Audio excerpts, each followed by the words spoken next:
we are back with How y'all doing? With another Boss Bratz video. Now guys, this video is gonna be a little serious, not really because we're a joke.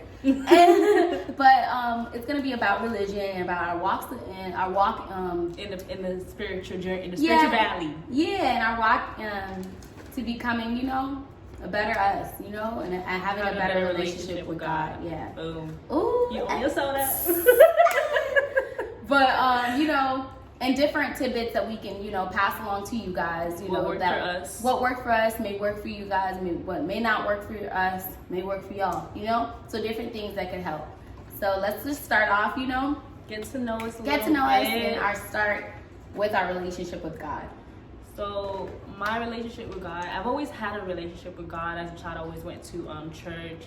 But as you know, as a child, you never really understand what you're doing, what you're getting into. Mm-hmm. And then as I got older, I definitely grew apart and I grew further from my pathway to God, just because I was never really taught that. Despite going to a Catholic school, and I'm now Christian, but despite going to a Catholic school, it's like I was never actually taught like the meaning behind things, why I should follow God, what was going on, what this bigger picture was. But long story short, as I got older, I definitely drifted. I prayed every day. I stopped going to church. The only thing I had was prayer, but sometimes I didn't know what I was praying for or how strong prayer meant.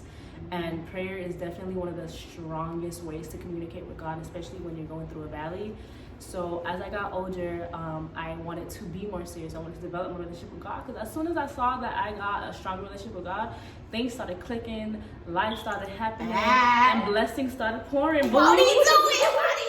Blessings on blessings on blessings. Once I got my communication, once I got my relationship with God happening, starting running up, it was like a whole different universe was introduced to me. So now it's like, now I got this relationship with God. Now I'm able to, despite whatever trial or tribulation I'm going through, as soon as I have a conversation with God, it's like nothing else can faze me. Nothing can stop me. No obstacle can get in my way. The devil can't bind my hands. I'm literally improving my lifestyle despite the circumstances that are happening in the current moment, because I know my future is already planned out for me, and I already know that God knows my story, and I just got to follow the pathway. Dad, what? Y'all weren't ready for it. But my walk, and my little Christian, walk, is basically I grew up in the church. I started when I was legit. I was in praise and worship, choir rehearsal, every vacation Bible school. I was there. It was me. So like I've always had a relationship with God, and I've always been having that little. But the devil do try you, and he do be messing with you. So I've been with my boyfriend for 8 years, and just some obstacles I've been trying to overcome and things like that is being abstinent. Well, this is a new journey for me, so I'm not gonna act like I've been just all 8 years being the same. But like abstinence is just something that I've walked into, and something that I've grown to just love. And just having value in your relationship with God, and just not testing him, because God really be like, test you though. He'd be like, try me, little girl, and I'll be like, oh, I can't. But you have to actually have a relationship with God. Talk to him.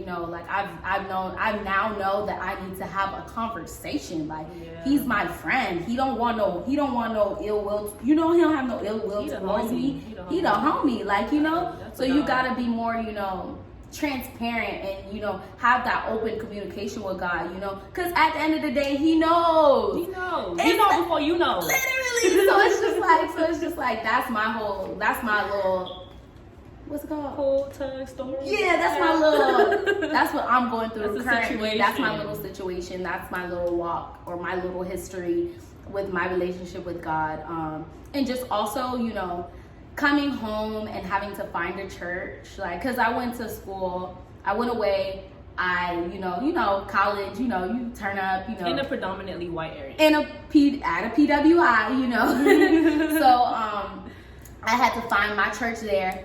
Literally, when I found my love, the church I loved, guess who graduated? Me. And had to move back home, but that's neither here nor there. Boop.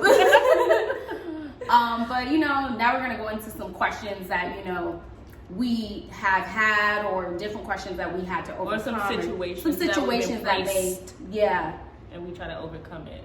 So we're gonna first start off with how religious stereotypes are. How religious stereotypes versus your relationship with God is. That makes sense? What are some religious stereotypes versus the relationships that you have with God? My bad, y'all. We excited. We talk about God and be like, oh, yeah, I love you. It's the heat of the moment. You feel me? But some religious stereotypes when it comes to being religious altogether is like you have to go to church. I do not agree with that. I don't think you have to go to church, or that you're obligated to go to church if you are religious. I stopped going to church for a couple of years, but I was still praying to God and talking with God, and I just made the decision that I wanted to go to church for a bigger reason, for a greater purpose. But I don't think that if you don't go to church that you are not on a spiritual journey, or that you don't have no relationship with God. I think it's okay to go to church here and there if you don't want to. Even when now with Corona going on, you can go to church live. You don't gotta even leave your house. You can just do it from your computer. Mm-hmm. Like, it's good to hear a word from someone else, a message that's being get a better understanding. Yes, because God is over here passing this message to through somebody. Right, and it's so like, why you don't just grab it, girl? Grab it, girl. Because it's for you. It's free. It's for you. It's free. He put it for you. Alright, so you gotta go on that podcast or whatnot. You gotta go and listen to Jesus. Yes, because the words be powerful, and it really it's something that you have to look forward to applying to your life if you're really trying to make that difference, if you're trying to have that journey. To be honest, even praise and worship is just a lot for me. It's the praise and worship for me. Okay, because I tried to be like, oh, girl. God. First, Yes, the music just start. You got a tear coming down your eye. You're like, Lord, because the beat drop. Boom. Is that? That's how you know. And it's God, like you going through me. something. It could be like little things somebody mentioned. Literally, just and it walking be, through a door and boohoo crying because it's like I can relate. I just walked through that door. Girl, I be crying in church all the time. I be crying, be like, stop. You got the mask on now, so your nose all running. I'm like, can't breathe already. Because it's just. You should be trying to be cute going to church, makeup just mask all brown. Girl. Also some stereotypes or some, some controversies. Some little things that I grew up, with, or I grew up around, is like, the long skirts, that whole you can't wear pants. Don't go to a Haitian church wearing pants. Girl, they it's just like, don't come back. So my relationship with God is with pants. That's what you telling me? God not gonna have a relationship with me. God don't like me because I wear pants. Make it make sense. I thought God loved me regardless. He said, "Come as I am." I'm not disrespecting nobody who truly believes really you not. Gotta wear skirts. Really not. To church. I'm so sorry. We respect that. It's just we don't agree. It's just I don't personally agree. God is more like you're in His house and you're trying to develop and you're trying to get a relationship. What if I got no skirt? I got no shirt. What do I got? Why I don't got clothes? What? I mean, I ain't gonna come naked, but I'm like, help me. But okay. Now we're not saying also come in there with a crop top and some booty shorts. Try to just dress your best. Dress your best. To an interview. Dress your best. Mm-hmm. But I feel like you should be comfortable. You should be happy in what you wear, and it's like going to see God. You about to go see God. I'm about to go on the best fit. You feel me? God, you about to see me. You gotta walk into the gates. You're not about to walk into these gates with a crop top and some hoochie mom shirts. You best to believe that He's going. God gonna be like, send you to the back of the line. God gonna be like, baby, go on to the thrift. Go on to the thrift, baby. They got some skirts or some dresses or something. Okay. Another one is abstinence and sex before marriage. You got that one? Okay, so recently I also decided to take the journey towards abstinence. And I could say that it's really not as hard as people try to portray it to be, and it's something that you have to find within yourself, because some people are like, I can't live without sex, like I need that, I need it now, I need that good. Like life or death. Bad. It's really not, because when you stop like having sex and you try to focus on relationship with God, your body feels way looser. Like, it feels like you are emptying out a lot of negative energy. Toxic. Now, I'm not saying like you and your partner, like, the sex is bad, it's negative, it's like y'all going to hell, whatever. I'm just saying that when you save yourself for and sometimes God, that's not the thing for you. Yeah. So God, maybe cursing is your thing. Like, God, you shouldn't be cursing. God be on you by that. Yeah. Cause God be on my heart by sex. Like, you know, he'd be like, really, too? You tripping. I'd be like, nah. And there's a lot of temptations. It's really the temptations. Once you surpass the temptations, it's really smooth sailing from there. And if your partner can't understand that you're trying to take this journey to better you guys as a couple together, then that may not be the person for you, because whoever you're with and your relationship with God, they're going to respect the decisions that you want to make with your body, and they might even agree with it because they're willing to be part of that journey with you. Mm-hmm. And I think that for females out there who have been thinking about becoming abstinent, or even the ones who are already abstinent, it's like you just have to persevere, and the temptations that are coming towards you are the same temptations that the devil tried to throw at you. And it's really whatever you do to stop the devil from getting to you, it's the same thing that you got to do with sex. I can't stand him. Ooh, what's that song with Emmanuel has? Ooh, I can't stand her. But like, as y'all heard, I've been in a relationship for 8 years. And recently, my thing has been sex. So me and God we've been talking about this for like years, and like I finally put it into action, and it's the best thing I've ever done. I'm gonna be honest with y'all, like. And I talked to my boyfriend about it. Like, we actually had a discussion about it, and we actually talked about it, and like he respected my decision in becoming abstinent, and he wanted to walk this journey with me. So like, if you got a partner like mine, like, it's very, it's easier to like, even though, like, not saying we both was like, forget you, man. We still kiss, we still hug, but we know our boundaries, we know our limits, and like that's something that the devil be trying us, he be trying us, but it's okay. We solid. I know it's kind of hard if you've been getting down. Shout out to you, Brandon. I love you. I love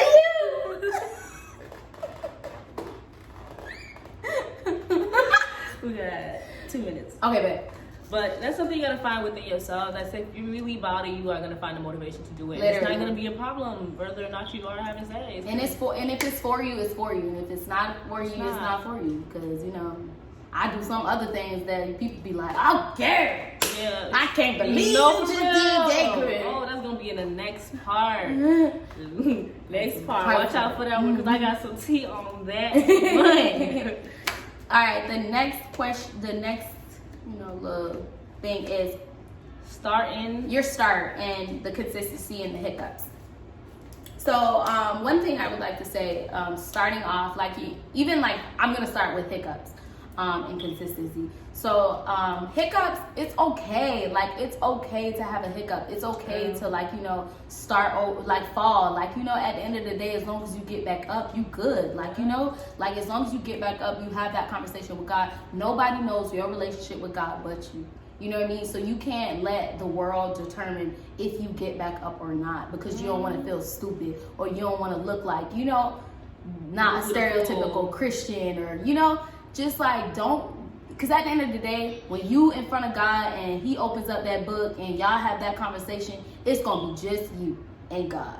And at the end of the day, that's who it only is in your conversations, in your relationship, is just you and God. So you need to not let anybody deter you or swerve you into another lane that's not meant for you. Just trying to spit something. I know you're there. And my life is a hiccup. But that has not stopped me from doing what I have to do in order to follow the path that God has set out to me, like for me. Sorry, y'all. We was on a time limit. But when you have your hiccups and you get real discouraged, that's another test.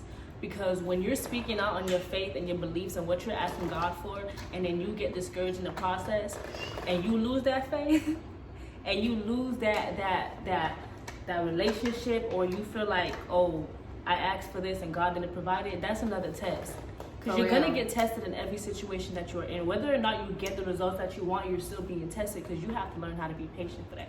Because if I ask God for $1 million and tomorrow I wake up and he ain't give me $1 million, that don't mean he's not there. He's not listening to me. That means that million ain't for you. Right. You're not meant to have that million, not today or, not right now. I think a lot of people in their spiritual journey fail to realize that just because you pray for it, that don't mean you don't got to work for it. Yeah. Like, people be like, I pray and some for things money aren't and I'm meant not for getting you. it. And some things just aren't meant for you. Yeah. Maybe God, maybe God knows what will happen if you get that million. And he just be like, it ain't for you, baby. You need to listen because some people don't realize that he's trying to talk to you, but because you're so into your own mind and into your own ways, you're not listening to what's being told.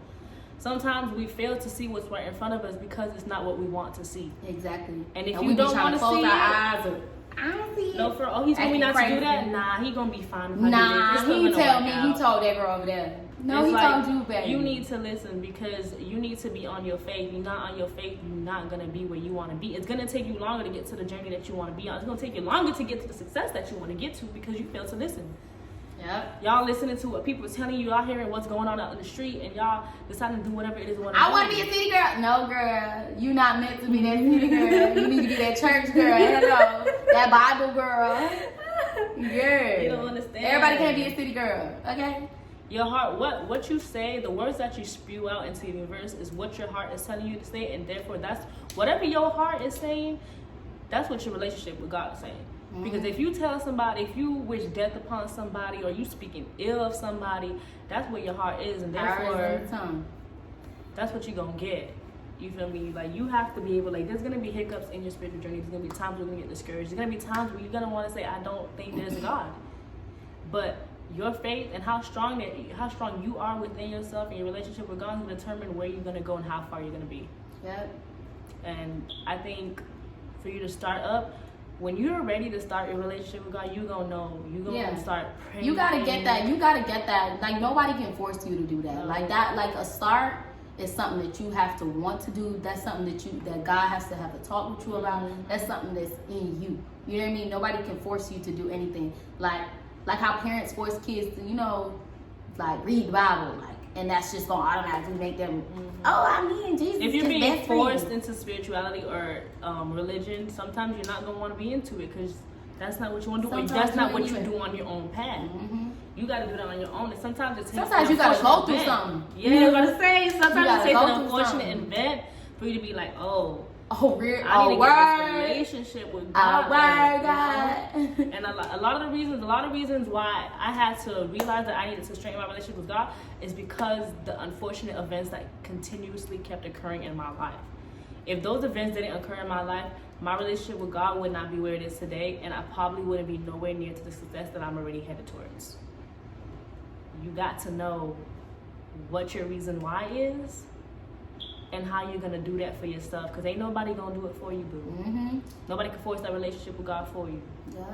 You gotta do it for you, boo. But y'all, we thank you guys so much for tuning into our Bratz sit and chit and chatting with y'all. We love your journey. Let us know if you want to see another video like this. We got you because we got the spiritual tea for days. Literally, we could talk about Jesus for all days. All the days. Right. But don't forget to comment. Don't forget to comment, subscribe, like, and turn on those post notifications. Retweet. It's not Twitter. What if I was gonna put it on Twitter? But you know. With your business. Tired of you. But we love you guys. Stay blessed. Stay black, stay blessed. Oh, stay beautiful. Ooh.